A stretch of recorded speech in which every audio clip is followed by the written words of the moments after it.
L'île Tromelin se tient depuis toujours à l'écart du monde et des routes maritimes. Au XVIIIe siècle, un navire négrier y a fait naufrage avec à son bord une cargaison d'esclaves malgaches. Abandonnés par l'équipage, les malheureux ont survécu pendant plus de 15 ans. Côte de l'île de Madagascar. Le livre de l'écrivain du bord détaille précisément comment le navire, après avoir heurté un récif en pleine nuit, s'est disloqué sous les coups de l'océan. Comment les marins utilisèrent les restes de l'épave pour construire en quelques semaines une embarcation de fortune et quitter l'île.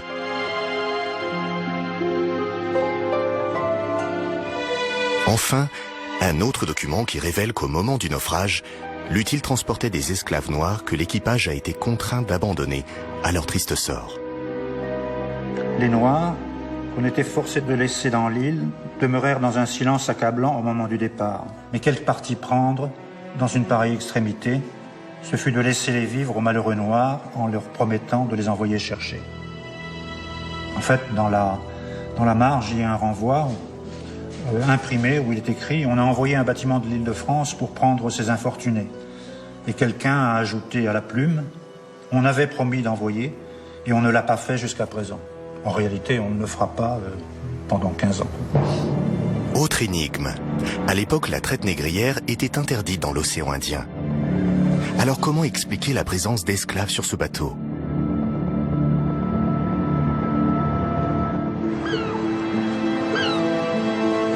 Fondé par Colbert en 1664, sous le règne de Louis XIV, pour affirmer la présence du royaume sur toutes les mers du globe, la puissante compagnie construisait et armait ses propres navires dans le port de l'Orient. Pendant plus d'un siècle, la Compagnie des Indes orientales a assuré le commerce avec l'Inde et la Chine et alimenté l'Europe en porcelaine, épices, thé, café, mais aussi en soie et en coton imprimé et tissé. Pourtant, la part la plus importante de sa richesse provenait d'une toute autre marchandise.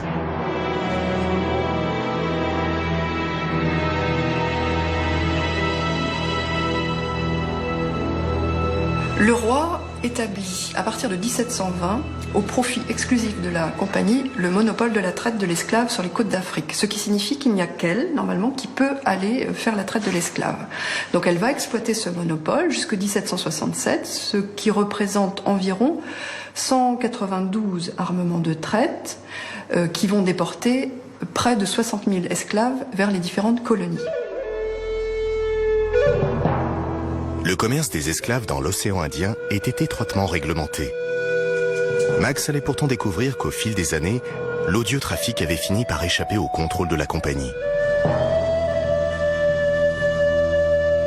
La traite a enrichi la Compagnie des Indes dans la première moitié du XVIIIe siècle. Mais ce que l'on sait, c'est qu'à partir de 1740 et dans la seconde moitié du XVIIIe siècle, donc au moment de l'armement de l'Utile, la traite a été détournée et a servi à l'enrichissement personnel des employés de la Compagnie des Indes. Et donc pour l'Utile, on est vraisemblablement dans un cadre similaire, c'est-à-dire que cet armement est illégal, il n'est pas déclaré à l'administration, ce qui signifie que ces esclaves, en fait, ce sont des esclaves illégaux, ils sont clandestins. Des esclaves clandestins.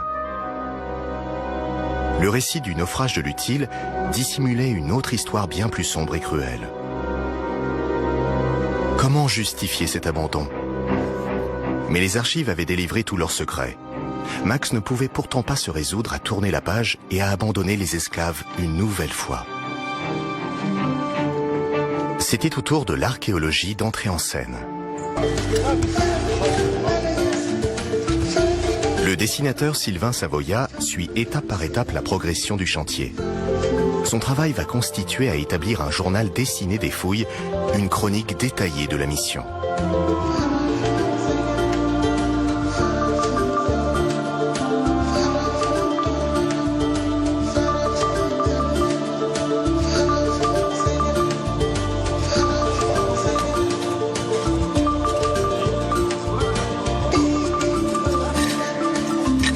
« 3 novembre 2008. Une couche plus foncée apparaît dans les sédiments. Cette couche de cendre, en fait, qui est un mélange de cendre et de sable, marque la présence des naufragés sur l'île, puisque la cendre est le sous-produit du feu qu'ils ont fait. Et l'intérêt est que dans cette couche de cendres, on va pouvoir trouver les indices de ce qu'ils ont mangé. Et surtout, c'est la confirmation qu'ils ont bien utilisé le feu jusqu'à la fin. Le rythme du chantier se ralentit. Le travail se fait plus précis, plus minutieux. C'est alors qu'un objet insolite est dégagé. Il est immédiatement identifié par l'historien Sudel Fuma. Ça ressemble étrangement à un touca, mais à vérifier dans un instant, à y avoir. Quoi, hein. Un touca malgache, ça veut dire foyer, tout simplement. Cet objet est un trépied rudimentaire où l'on disposait le feu pour faire chauffer une petite marmite. Cette première découverte est un succès pour Max Guéroult. Son équipe vient de mettre au jour les premières traces des esclaves sur l'île Tromelin.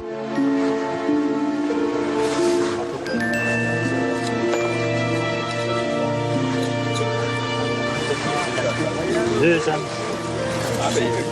trois âmes et un croc. Les fouilles se poursuivent. Les archéologues dégagent maintenant des dizaines d'objets qui attisent leur curiosité. À peu près 70-65 cm de long. Hein, alors ça sert à l'assemblage des grosses pièces de charpente, genre qui contre qui. Ça c'est la même famille, mais plus petit. Pour Max Guéroult et Jean-François Rébérotte, il n'y a pas de doute. Ces objets, des clous de charpente, des pitons, des chevilles, des hameçons, sont des pièces de marine, en particulier de l'accastillage. Mais ça c'est plus intéressant, c'est un croc, soit du gréement, mais plus probablement de l'artillerie. Ce qui est étonnant et intéressant en même temps, c'est que ces objets-là, on les a retrouvés sur le point haut et non pas sur l'arrière-plage comme les autres objets en fer qui avaient lien direct avec le bateau. Oui, oui. Dans toute l'évidence, ils ont récupéré tous les objets qui pouvaient leur servir, parce qu'il y a un lien évident entre l'épave elle-même et les objets qui en proviennent et qui ont été utilisés par les naufragés. Ces découvertes sont exceptionnelles car toutes ces pièces proviennent du même navire. L'utile ressurgit du passé.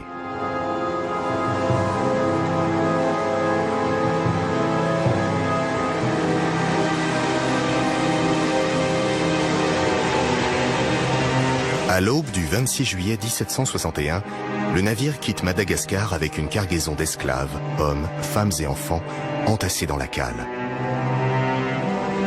L'utile met le cap sur l'île Maurice, que l'on appelait alors l'île de France.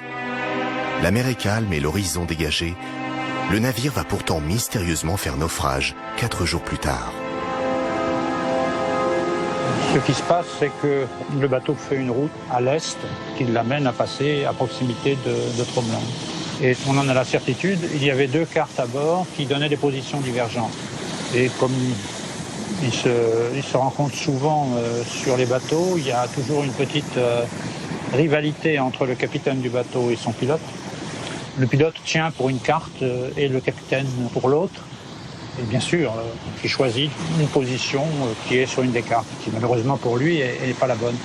On comprend bien qu'approchant d'une île dont on sait qu'elle est très peu visible, puisqu'elle est très basse sur l'eau et qu'il faut être très près pour la voir, et en particulier la nuit c'est très dangereux, donc il aurait dû à la tombée du jour, attendre, tirer les bords ou se mettre en panne en attendant que le jour se lève pour continuer. Pressé de livrer sa cargaison, le capitaine décide de maintenir le cap contre l'avis du pilote. L'utile continue sa route sans se douter qu'il court à sa perte. Vers 1h du matin, c'est le choc.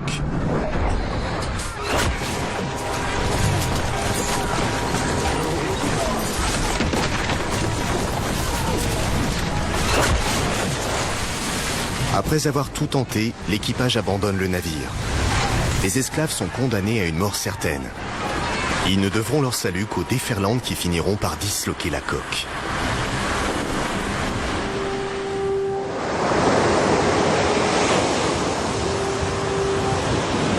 Au petit matin, 20 marins et 72 esclaves sont portés disparus sur le livre de bord. La plupart d'entre eux se sont noyés en tentant d'atteindre la plage.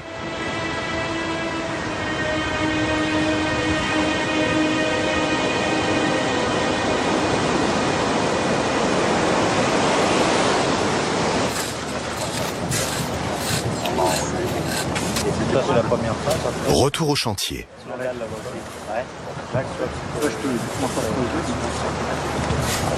Après 8 jours de travail, des fragments de murs apparaissent. Leur disposition semble former une pièce. Mais comment interpréter cette nouvelle découverte? S'agit-il d'une habitation ou d'un monument funéraire? Pour le savoir, Thomas Romont et Max Guéraud décident d'élargir la zone de recherche. Mais la présence de racines de veloutier rend la progression difficile.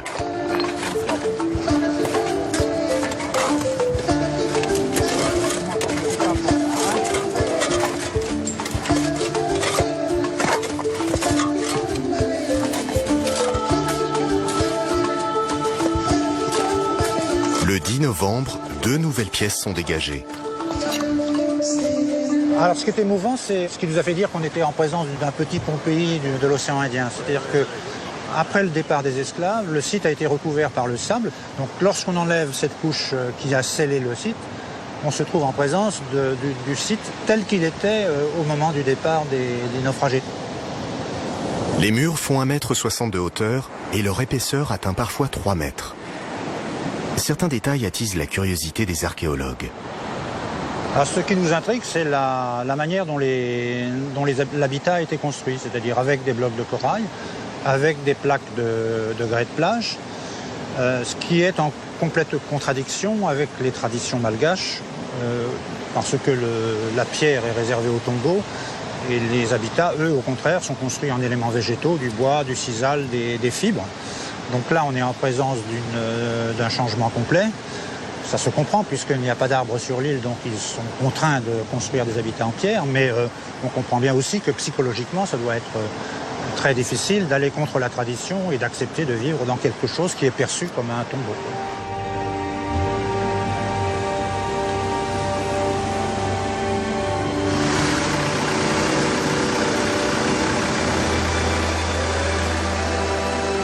Le plan général des ruines révèle une information surprenante. Toutes les ouvertures du bâtiment sont placées à l'abri du vent.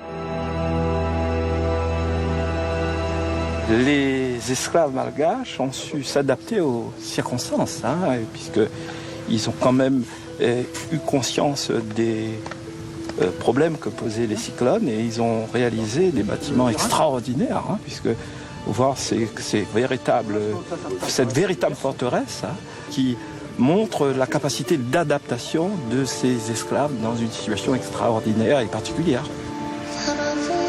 Les vestiges retrouvés par les archéologues prouvent l'ingéniosité des esclaves et leur détermination à survivre. Sylvain Savoya imagine leur vie. Maintes fois restaurés et reconstruits, ces modestes abris de pierre constituaient leur unique refuge.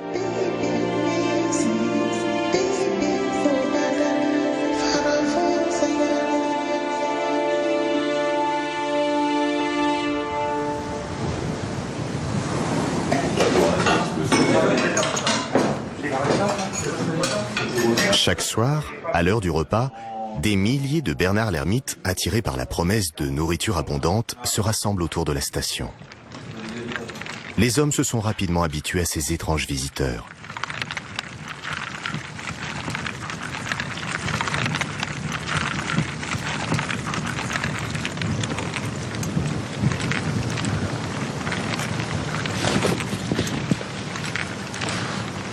Pour Max Guéraud, la question est toujours la même.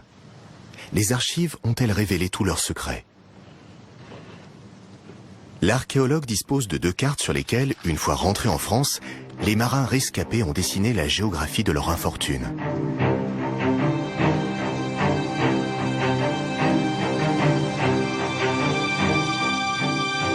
Immédiatement après l'échouage, les naufragés se sont employés à ramener à terre tout ce qu'il était possible d'extraire de l'épave.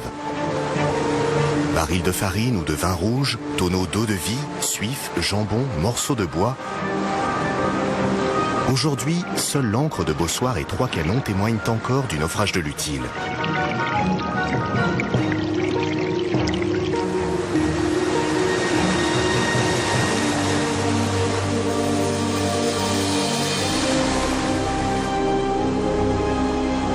rescapés installèrent ensuite 2 camps.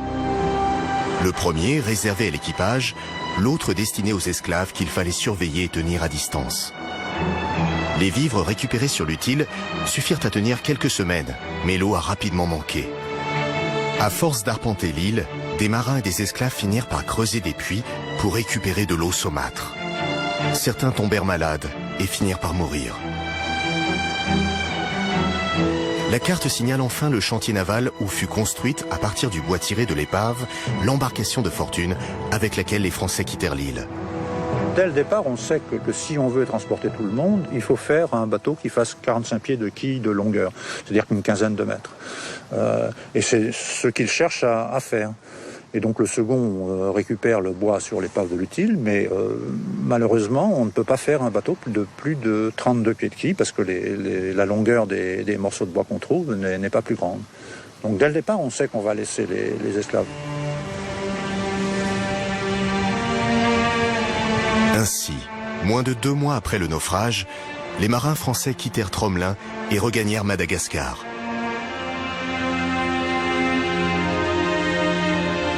Ils laissaient sur place 60 esclaves malgaches à qui ils avaient promis de venir les chercher.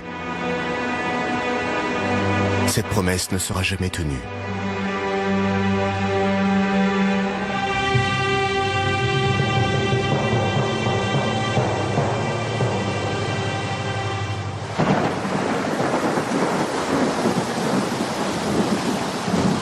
« 19 novembre.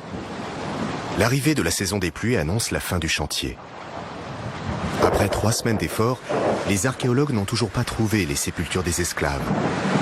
L'averse qui interrompt les fouilles va pourtant amener un dernier rebondissement.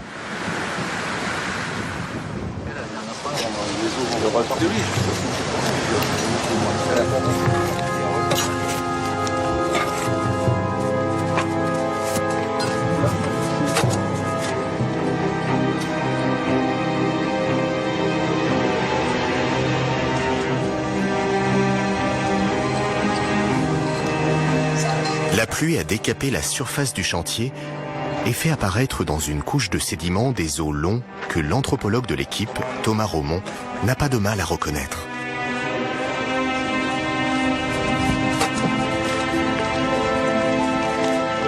Donc là, on a l'extrémité proximale d'un tibia humain. C'est un jeune adulte qui a entre 18 et 22 ans. Donc là, on a le gauche qui a été trouvé par Max là-bas, et là le droit. Et c'est le même individu. Vertèbres, côtes, mandibules, fragments de crâne. Ces restes humains semblent indiquer la présence de sépultures. Comment le crâne, la face par ici, Mais le lieu de leur découverte laisse les archéologues perplexes. Apparemment, on vient de trouver des ossements d'un deuxième corps. Là, on aperçoit le crâne et un certain nombre d'os longs. Donc c'est le deuxième que l'on trouve. On ne comprend pas très bien pourquoi il y aurait des corps là, si près des habitats. Mais c'est peut-être possible, parce que on sait que les Malgaches ont des pratiques funéraires qui font qu'on peut déplacer des corps, qu'on peut les enterrer à un endroit pour les laisser se dessécher, puis après les mettre dans un autre endroit. Donc pour l'instant, là, il y a un grand point d'interrogation. L'éparpillement des os indique cependant que les squelettes ont été déplacés sans ménagement, probablement lors de la construction du bâtiment météo. Si c'est le cas, alors les tombes des esclaves ne sont sans doute pas loin.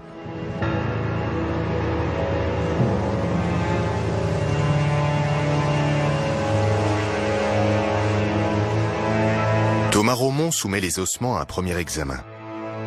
Il confirme qu'il s'agit d'un homme et d'une femme, des individus jeunes, probablement âgés d'une vingtaine d'années. Leur jeune âge indique que c'est au cours des premières années de leur exil forcé qu'ils ont dû mourir. Mais l'étude des restes humains ne permet pas pour l'instant d'établir avec précision les causes des décès. Seule certitude, les esclaves ne sont pas morts de faim.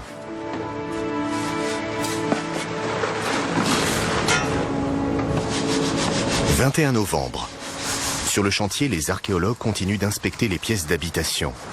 Couche après couche, ils décapent chaque parcelle de terre et passent ensuite les sédiments à travers les maillages successifs des tamis. De nombreux rejets alimentaires, plus de 400 kilos, sont ainsi retrouvés dans ce qui devait être une cuisine collective. Là, on tamise les couches de l'intérieur de la cuisine. Et là, où on a trouvé des hameçons, du reste, à l'intérieur. Et là, donc, on trouve des arêtes de poisson maintenant, alors qu'on en trouvait très peu avant. Là, il y a une écaille de poisson. Ça, c'est un os d'oiseau. Et là, un os de tortue, ici.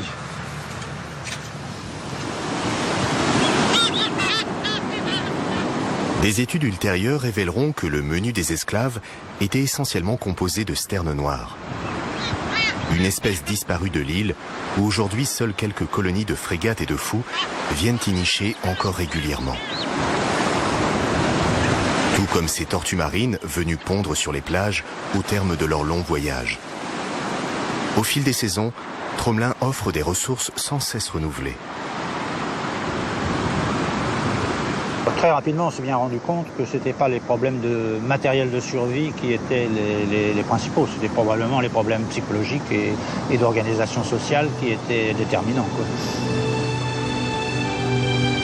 Comment survivre dans l'isolement quand on a perdu tous ses repères? Les esclaves sont-ils morts de maladie? Ont-ils été victimes de cyclones? Quelques-uns ont certainement essayé de fuir sur des radeaux de fortune. Tout tenter, plutôt que de mourir d'ennui.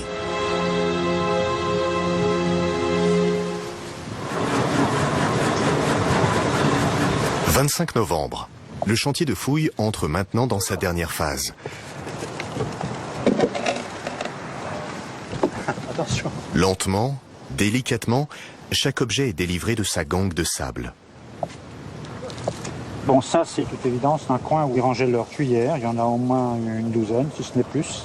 Il y a également des aiguilles, et c'est sur le sol d'abandon, c'est-à-dire sur le sol tel qu'il était au moment où les esclaves ont quitté l'île quand ils ont été sauvés. Vraiment des objets qui parlent parce que fabriqués par eux, rangés, donc intéressants dans l'absolu comme objet de fouille, mais surtout comme témoignage d'une organisation, ça c'est sûr.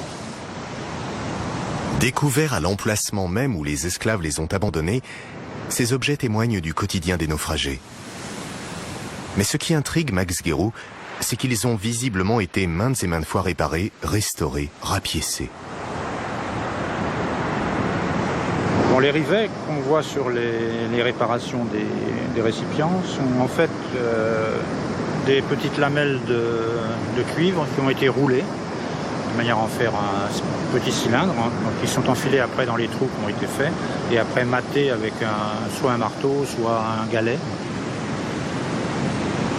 Une réparation, ça n'aurait pas beaucoup de conclusions, sauf qu'ils essayent de faire durer leurs ustensiles, mais certains récipients en ont jusqu'à 7, 8, donc c'est même plus, on a une espèce d'énergie à survivre et à conserver tout ce qu'ils ont autour d'eux. Donc c'est vrai que c'est très, très, très émouvant. Des années d'acharnement et de lutte pour survivre, jusqu'au jour de la délivrance. Des textes retrouvés dans les archives racontent les ultimes chapitres du long calvaire des derniers survivants et les circonstances de leur sauvetage. Probablement à peu près 18 mois avant le sauvetage final, un bateau passe à côté de l'île et s'aperçoit qu'il y a du monde. Donc quand il rentre à l'île de France, on envoie tout de suite un bateau pour essayer de récupérer ces esclaves. Donc, le premier bateau qui part s'appelle la Sauterelle. C'est un tout petit bateau, un cotre, et lorsqu'il arrive près de l'île, il mouille et envoie une embarcation avec 2 marins. Malheureusement, le canot se brise sur le récif. L'un des marins réussit à regagner son bateau à la nage, juste au moment où le corail ayant coupé le câble de l'ancre, il part à la dérive, et l'autre, qui probablement nage moins bien, se retrouve sur l'île avec les naufragés malgaches. Et le bateau doit partir parce que le corail coupe son câble d'encre et donc il part à la dérive. Lorsque la Sauterelle revient, on décide d'envoyer à plusieurs occasions, à 2 occasions successives, des bateaux. Et à chaque fois, les conditions de mer sont telles qu'ils ne parviennent pas à prendre contact avec la terre. Et c'est à ce moment-là donc, que le matelot qui est resté sur l'île, désespérant d'être sauvé, entreprend de construire un radeau avec les débris utiles et convainc 3 hommes et 3 femmes de partir avec lui. Combien de milles nautiques les fuyards ont-ils parcouru sur leur radeau de fortune avant de sombrer dans les eaux de l'océan Indien? Les autres, restés sur l'île, durent encore patienter plusieurs mois. Le 29 novembre 1776, en fin de journée, une voile monte lentement à l'horizon. Épuisés par les privations et les souffrances, les derniers survivants trouvent encore la force d'agiter les bras.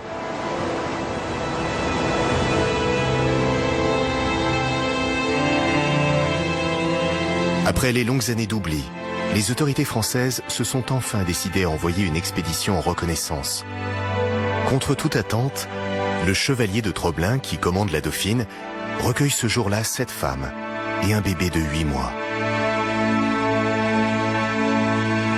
Que sont devenus les derniers esclaves oubliés?